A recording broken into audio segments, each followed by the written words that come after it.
दोस्तों एक बार पुनः आप सभी का स्वागत है हमारे YouTube चैनल पर। दोस्तों क्या आपको मालूम है कि 1 कैरेट डायमंड कितने का आता है? या लोग अक्सर हमारे पास आके पूछते हैं कि 1 कैरेट डायमंड लेना कितने का आएगा। मित्रों, डायमंड खरीदना कोई इतनी आसान बात नहीं है। 1 कैरेट का डायमंड खरीदना इतना आसान नहीं है कि जितना एक आम भाषा में हम लोग 10 ग्राम सोना खरीदने निकल लेते हैं कि दरवाजा खोला ज्वेलर्स की दुकान का और जाके पूछ लिया भैया 10 ग्राम सोने का क्या रेट है। ऐसा डायमंड के साथ में नहीं है, क्योंकि डायमंड खरीदने के लिए आपको कई पहलुओं की जानकारी होगी, तभी आप एक डायमंड की सही अमाउंट या सही उसके मूल्य के पास में पहुंच पाएंगे। तो दोस्तों जब भी आप अपने ज्वेलर के पास में जाएं या किसी भी डायमंड मर्चेंट के पास में जाएंगे डायमंड खरीदने के लिए, तो आप एक डायमंड एक्सपर्ट की राय जरूर अपने पास में लेके चलें, जिसके अंदर क्या है आपको 4 C's का ध्यान रखना है। डायमंड जब भी परचेज करने जाते हैं उसका एक थंब रूल होता है 4 C's। 4 C's होते हैं, सबसे पहला होता है कैरेट, दूसरा होता है कलर, तीसरा होता है क्लैरिटी और चौथा होता है कट। इन चारों चीजों को पैमाने पर नापने के बाद ही जाकर पता चलता है कि एक डायमंड की एक्चुअल जो वैल्यू लग रही है क्या वो सही मायने में उतनी वैल्यू का है या नहीं है। अब सबसे पहले बात करते हैं कैरेट की। कैरेट यानी कि वेट। यदि आपको आपके एस्ट्रोलॉजर ने बताया है कि आपको 1.2 कैरेट का हीरा पहनना है, तो यह भी सुनिश्चित करें कि 1.2 कैरेट का एक सिंगल आपको पॉइंटर पहनना है, सिंगल डायमंड पहनना है, या फिर आपको 10-10 सेंट के 12 पीस की जो है जेंट्स रिंग जिस टाइप में बनती है उस टाइप में बनवाना है, क्योंकि दोनों के रेट्स में बड़ा डिफरेंस है। यदि अगर हम बात करते हैं 12 डायमंड जो होते हैं 10-10 सेंट के, उनको मिला के भी 1.2 कैरेट होता है, लेकिन उनकी कीमत और सिंगल डायमंड जो है 1.2 कैरेट का, उन दोनों के बीच में लगभग 70-80% का डिफरेंस भी कई बार आ जाता है। यह था पहला पॉइंट हमारा कैरेट का। दूसरा महत्वपूर्ण पहलू डायमंड खरीदते समय देखा जाता है वो होता है कलर। कलर स्केल को हमने जो अलग अलग GIA ने जो बनाया गया है कलर स्केल को, वो होता है D से लेके Z तक, यानी कि D, E, F, G, H, I, J। तो सबसे पहले जो एक स्लैब बनाई है वो है DEF। DEF क्या होता है? कलरलेस, यानी कि बिल्कुल ही व्हाइट होता है, एकदम उसके क्रिस्टल क्लियर होते हैं। तो वो हो गया आपका कलरलेस DEF। उससे नीचे आता है GHIJ, नियर कलरलेस। उससे नीचे आता है KLM। KLM में होता है पेंट येलो, हल्का सा येलोइशनेस आता है KLM कलर के अंदर। उसके बाद आता है NOPQR तक, ये होता है वेरी लाइट येलो, यानी कि येलोइश होता है, लाइट होता है उसके अंदर।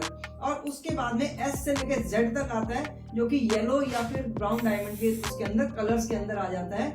जितना कलर नीचे जाएगा उतने ही रेट्स आपके डायमंड के कम होते जाएंगे, जितना कलरलेस होगा जैसे DEF, GH है, उतने ही आपके डायमंड के रेट्स ऊंचे होंगे। ये था दूसरा पहलू।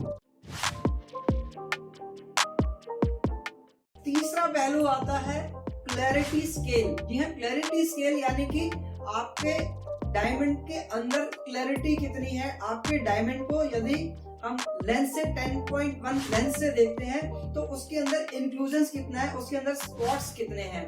तो उसके लिए जो पैमाना बनाया गया है वो है, सबसे पहला है फ्लॉलेस। फ्लॉलेस के अंदर भी 2 है, F1, F2, यानी कि उसके अंदर बिल्कुल भी आपको इंक्लूजन नजर नहीं आ रहा। उसके बाद में सेकंड नंबर का जो बैच आता है वो आता है VVS1, VVS2, यानी कि वेरी वेरी स्लाइटली इंक्लूजन जो कि उसके अंदर नजर आता है। यह भी बहुत अच्छी क्वालिटी का डायमंड गिना जाता है, VVS1, VVS2। उसके बाद में तीसरा जो स्लैब आता है वो आता है VS1, VS2, यानी कि वेरी स्लाइटली इंक्लूजन।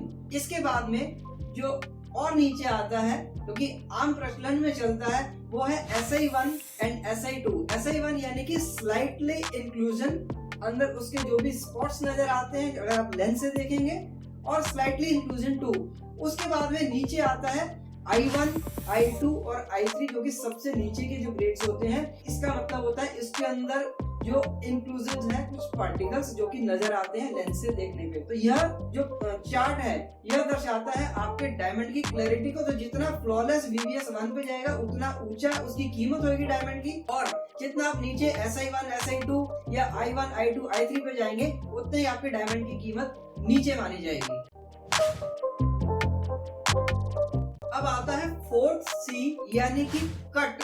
आपका डायमंड का जो कट स्केल है वो क्या दिखाता है।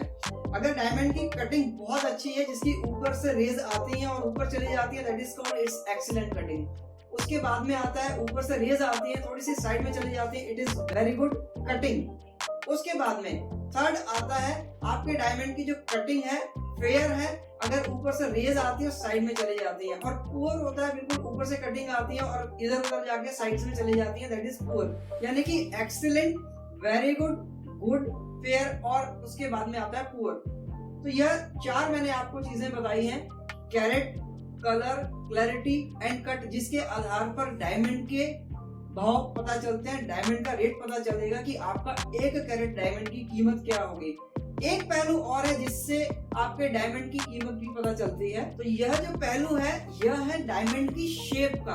मोस्टली आपने डायमंड देखा होगा, इस शेप के अंदर डायमंड्स होते हैं, लेकिन अलग अलग शेप्स के अंदर भी डायमंड चलते हैं। जैसे कि सबसे पहला तो होता है सिंगल कट डायमंड, जिसकी डिमांड काफी अच्छी रहती है और एंशिएंट टाइम से सिंगल कट डायमंड की डिमांड रहती है।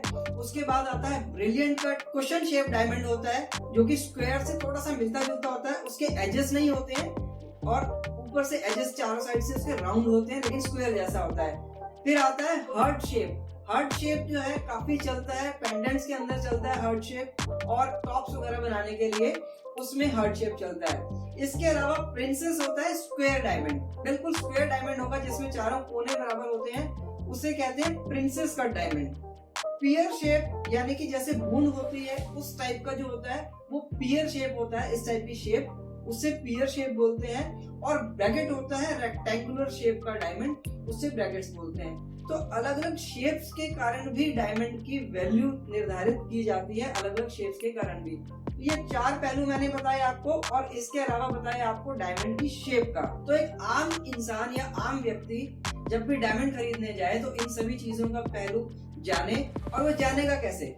जानने के लिए आप क्या देखेंगे, आपने ज्वेलर से तो पूछेंगे नहीं, उसके लिए आपको क्या करना है, आपको सर्टिफाइड डायमंड लेना है। कहीं से भी आपने सर्टिफाइड डायमंड लें, और डायमंड का जो सर्टिफिकेट होगा वो लैब रिपोर्ट होती है डायमंड की, जो या कि IGI से सर्टिफाइड होगी, इंटरनेशनल जेमोलॉजिकल इंस्टीट्यूट होगा, या फिर GIA, gemological institute of America, HRD, इस टाइप की 3 या 4 जो संस्थाएं हैं जिनसे आपके डायमंड का सर्टिफिकेट बना हुआ है। तो वहां से आप उसकी पूरी रिपोर्ट देख सकते हैं और इन पैमानों से तय कर सकते हैं कि आपके डायमंड की कीमत क्या है। तो दोस्तों यह थी जानकारी आपके डायमंड खरीदने की। इसी प्रकार की महत्वपूर्ण जानकारियों को लेकर मैं हमेशा आपके साथ में आता हूँ और आगे भी आता रहूंगा। आपने करना क्या है, यदि आपको हमारी वीडियो पसंद आए तो जरूर इस वीडियो को लाइक कीजिए और हमारे चैनल को सब्सक्राइब कीजिए, ताकि इसी प्रकार की वीडियोस आपका और ज्ञानवर्धन होता रहे। और साथ ही यदि आपके मन में कोई प्रश्न है डायमंड को लेकर, गोल्ड को लेकर या बर्स्टोन्स को लेकर, तो आप कमेंट बॉक्स में जाकर कमेंट कर सकते हैं कि आपको नेक्स्ट वीडियो इस टॉपिक के ऊपर देखनी है। तो हम पूरी कोशिश करेंगे कि आपके कमेंट के अनुसार आपके लिए वीडियो लेकर आए। मैं आपका दोस्त लवली दुनिया आपसे आज्ञा चाहता हूँ। नेक्स्ट वीडियो में बहुत जल्द आपसे मिलूंगा। तब तक के लिए जय हिंद, जय भारत।